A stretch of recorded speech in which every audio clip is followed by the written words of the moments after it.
Everybody get up, no need to cram now. We got a real jam going down, going down, going down, going down, going down, going down. Welcome to the IntelliJAMS. I'm hosting. This guy's got, he's Mr. Tactical and Practical over here. He's like, oh, yeah, I'm gonna take this over. I'm not used to hopping on one of these and not hosting it. So, hey, welcome back to, I'm ready, but that's all right. And now I'm missing it. Welcome back to IntelliJAMS. We've got Mr. Tactical and Practical, Nate Legos, joining us. Yeah, man, we've done a bunch of stuff together, but we've never actually had you on our pod. So welcome. That's crazy because IntelliJAMS has been on every episode. I think I'm almost at 90 of Tactical and Practical. But it's a pleasure to finally be here. Thanks for having me. Well, I was hoping that we could hit on, so these podcasts are pretty short, just like yours. We try to keep it tactical and practical. But what I was hoping to jam with you on is headline tests. Yeah. You've had a lot of content over the last little bit about headline tests. You've got a lot of kind of buzz going on Twitter about this. I was hoping that we could dig into the specifics of headline testing. You love doing it. It's become one of my favorite things to do and to tell other people to do because it's like the lowest lift, highest impact thing that I do. Even as a CMO, like it's worth my time to focus on it. And the wins just haven't stopped rolling in. So we're doing it all the time. So it's easy to do. It's worth your time. Where do you start? Like when you're talking headline tests, like do you look for specific LPs on specific ads? Are you looking on the homepage? Like where should one go to go test this? Yeah, I'm always looking at the highest traffic LPs. For some brands, that is a homepage. For some, it's a product page. For some, it's some form of built out lander. But basically, I want to start on the pages that are getting the most eyeballs. That'll let us get the most data, the quickest, learn the fastest, and then be able to implement those learnings to every touch point of the marketing funnel. So I am looking at wherever the most eyeballs are going. That's where I want to start testing. So we go to the spot with the most eyeballs. So you said something interesting there where it's like, hey, I can go there to learn fast to apply to other areas. So when you think about headlines, obviously, like you probably have a framework of like types of headlines and like what that's going to actually teach you, because I know you, and it's not just I tested this against this and therefore this is better. It's I believe that I need to convince someone of X, Y, or Z, and that will be more effective for this reason. Okay, that looks like it's holding true. Let's move that somewhere else. Is that a truism across the brand, or is that a relationship of like this ad and lander? 100%. Yeah, I look at performance copywriting as a two-way conversation between the brand and its customers. I think we are way too reliant on post-purchase surveys and comments. We're way too reliant on like what customers are saying. I am less interested in what customers say and what they actually do. So their response to the different copy we write teaches me a lot about who they are, what they care about, what they don't care about, what moves them to purchase, what friction points they might be concerned about. So every single test we run isn't just to find a winning headline. That's the result. But the more valuable insight to those test results are, what did we learn about who our customers are and what do we do with it from there? So the example I always bring up for this is during my 4 years at Original Old Grain, I never once had a customer tell me that he cared about his legacy. People don't talk like that. People would never say like, hey, I'm Nate and I really care about my legacy. It's like not something a human would say ever. But when we started writing copy that was about, we build watches for men who are carving their own path. And for men who are blazing their own trail, and for men who are building a life worth remembering. And that increased conversions like crazy, specifically to our male audience. We learned like, oh, they care about the mark they leave on this world. And that's not something that would have come up in a survey. That's not something someone would have told me in a comment.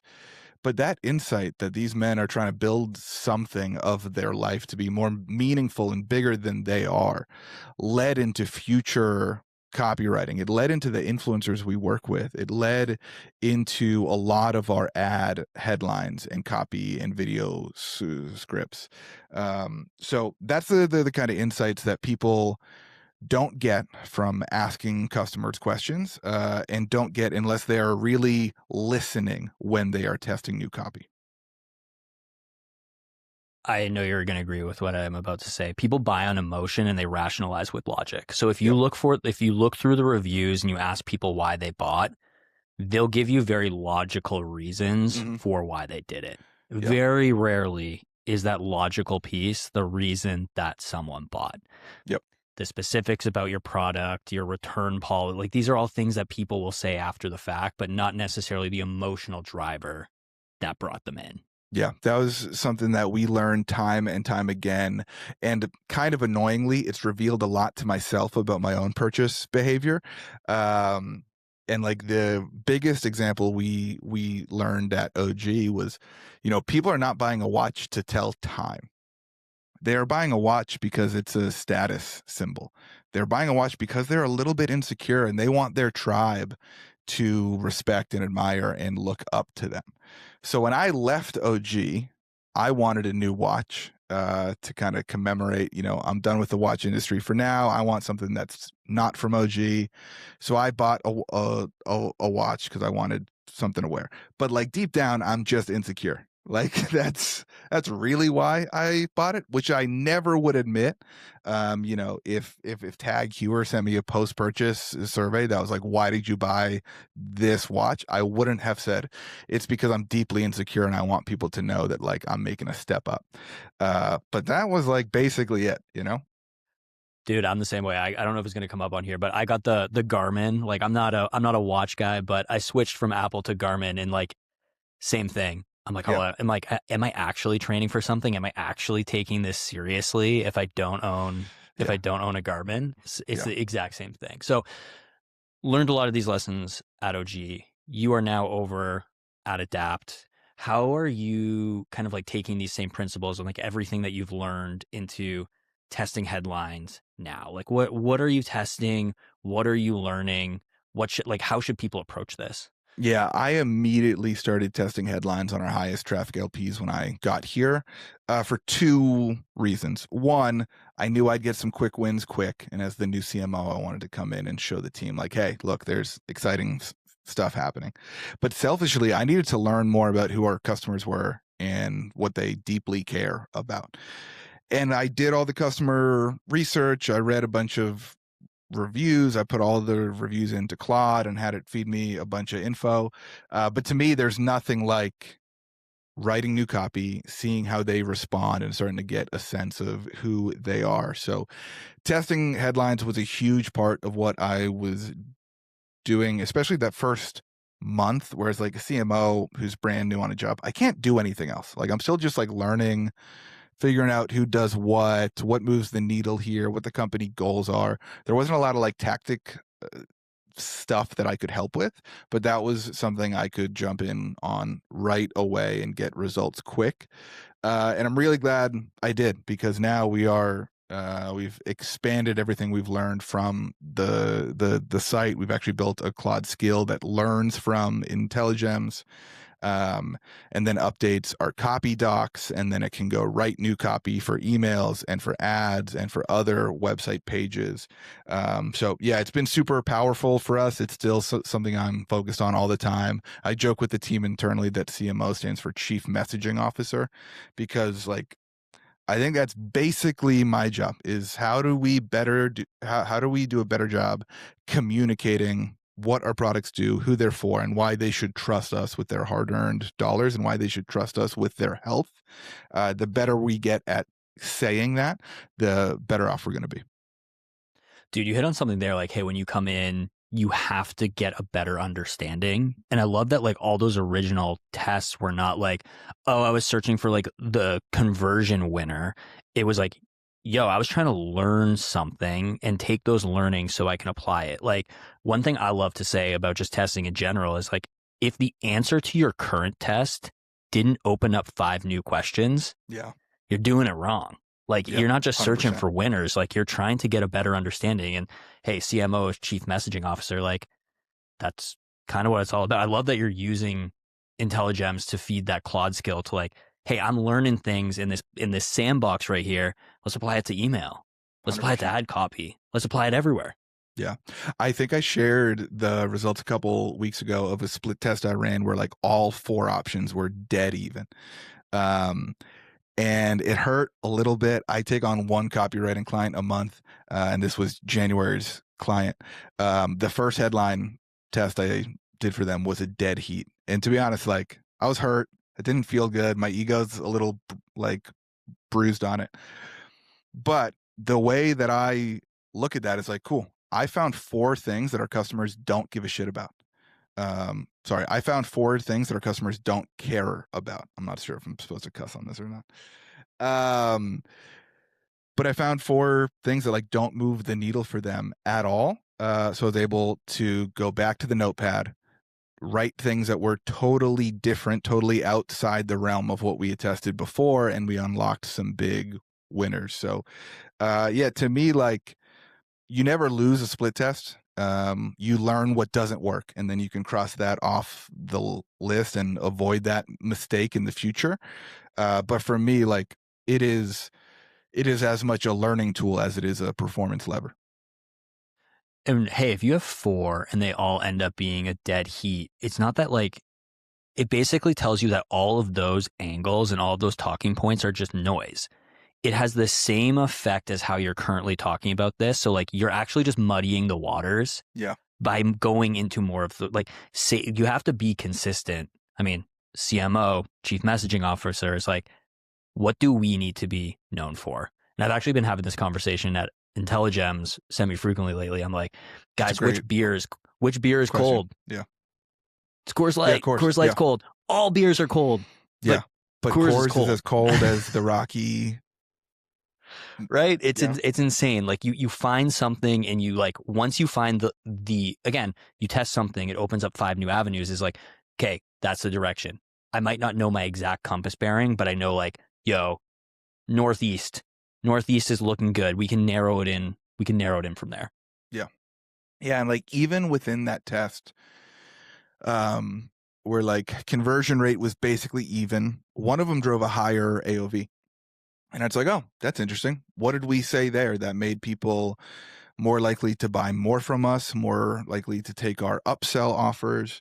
And then since then, I've run tests at Adapt where conversion rate is worse, but subscription rate is much higher. So it's like, okay, we're filtering out some people, but the people who are converting trust us way more that they're willing to subscribe up front. So yeah, there's not a single split test in the account that's a simple win or loss. A lot of them are wins, but all of them are packed with a bunch of deep learnings. So you're not necessarily looking, like when you put these headline tests together, you say like, hey, performance copywriting. Is it you're looking for a specific metric to move, or is it, hey, I have a hypothesis that this type of messaging is going to do this, and I'm looking for, did it move the thing I thought it was going to move? The latter. That I'm going into each test with a hypothesis about like what each headline could and should do for performance. Along the way, we're obviously trying to find wins in conversion rate, profit per visitor, subscription rate. Those are the things that, build our business the way we want. But those almost come automatically when you're testing for learnings, because then we're defining the winner and defining the most valuable thing we learned as the one that drove the lowest CAC, the highest AOV, the highest LTV. So I think it's one of those great things in marketing where you're doing both all the time. You're improving performance and you're also learning so that you can go make better ads, better emails, better landing pages. The whole funnel works together as this process kind of like unifies with the rest of your marketing funnel. Yeah, and I love the way you're talking about this too, because again, something we say at IntelliJAMS a lot is test beyond the page. Mm-hmm. And copy is something that like, hey, you're changing it on a specific page, but what we're talking about is learnings about how our customer interacts with our brand, what is motivating. Like those are things that can transcend that page. And like 100%. that's why I love how you approach experimentation, is because like I'm trying to take all of these learnings and trying to find things where I can propagate it into other Yeah. areas. Like I don't want this win to be isolated, because Yep. if I find a win on this page, I can be like 5%, 10% better in this specific experience.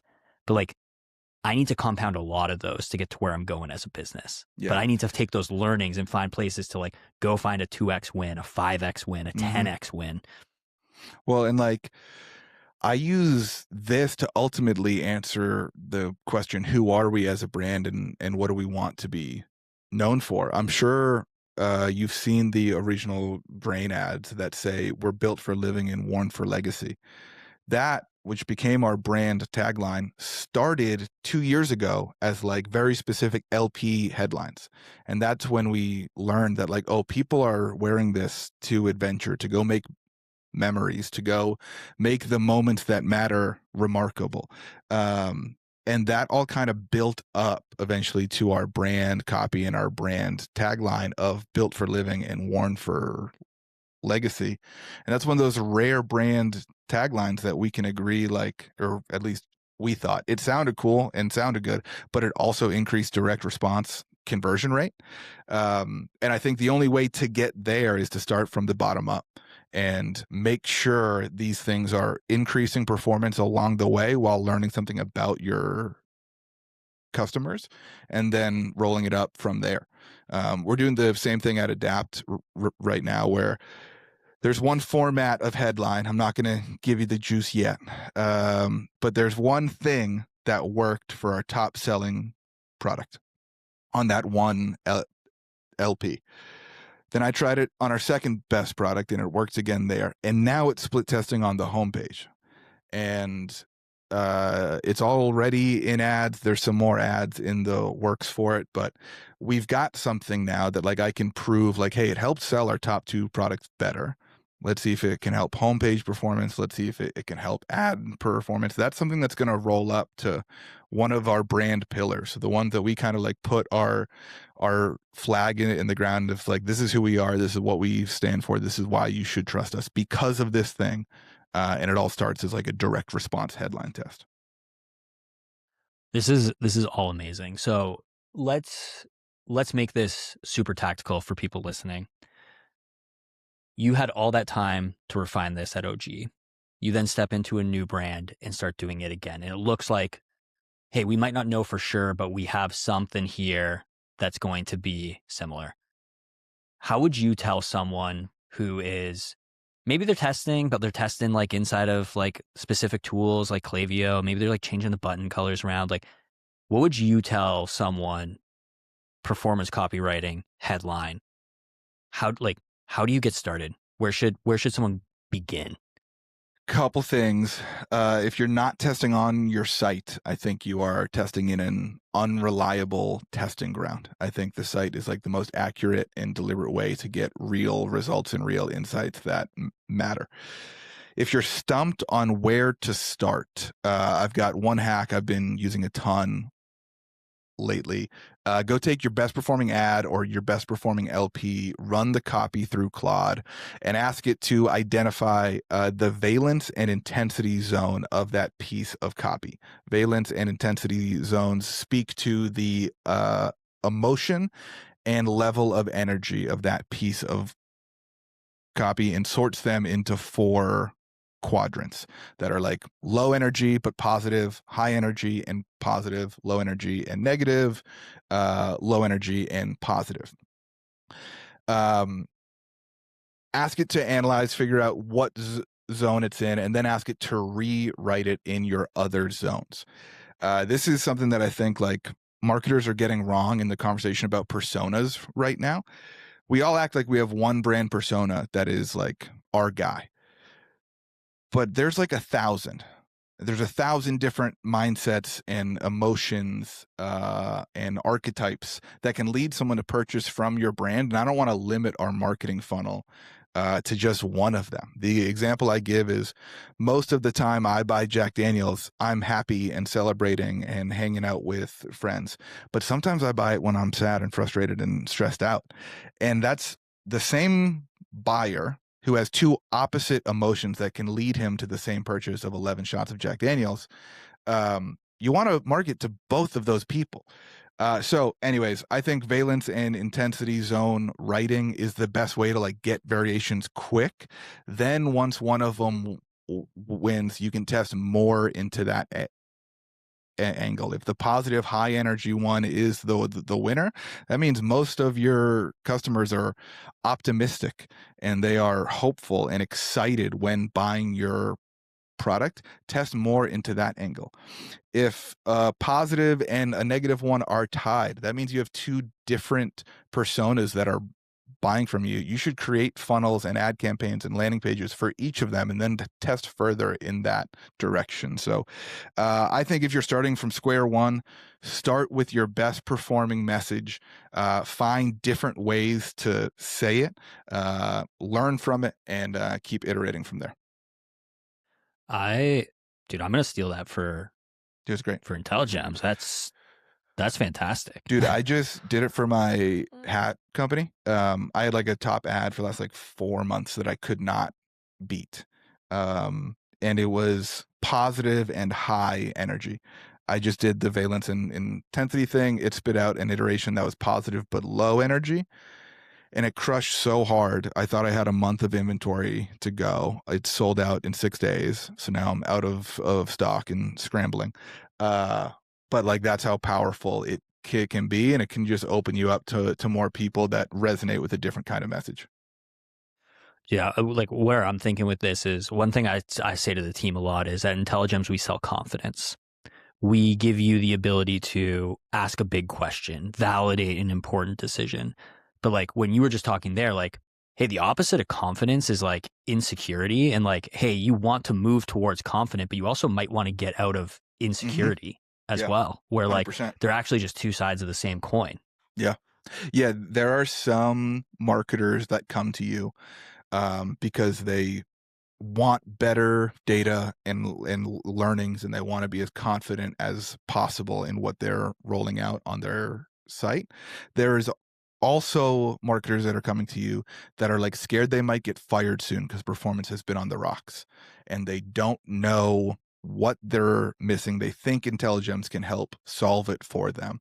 And it's like those two people take drastically different ads and LP and flows and probably different salesmen to kind of speak to them with where they're at. But you want all of them buying from you. Exactly. They're after the same thing. They're just in a different headspace. Yeah. Dude, this has been fantastic. Before I let you go, give yourself a plug for the podcast, the copywriting. Where can people find you? Yeah, you guys can follow me at Nate Lagos on Twitter. You can listen to the Tactical and Practical podcast wherever your podcast platform of choice is. Copywriting's booked through March, but if you want to get on the list after that, let me know, and I'll come write some great headlines for you. Amazing. Thanks for joining us, Nate. And don't forget to, personal plug here, don't forget to subscribe to IntelliJAMS.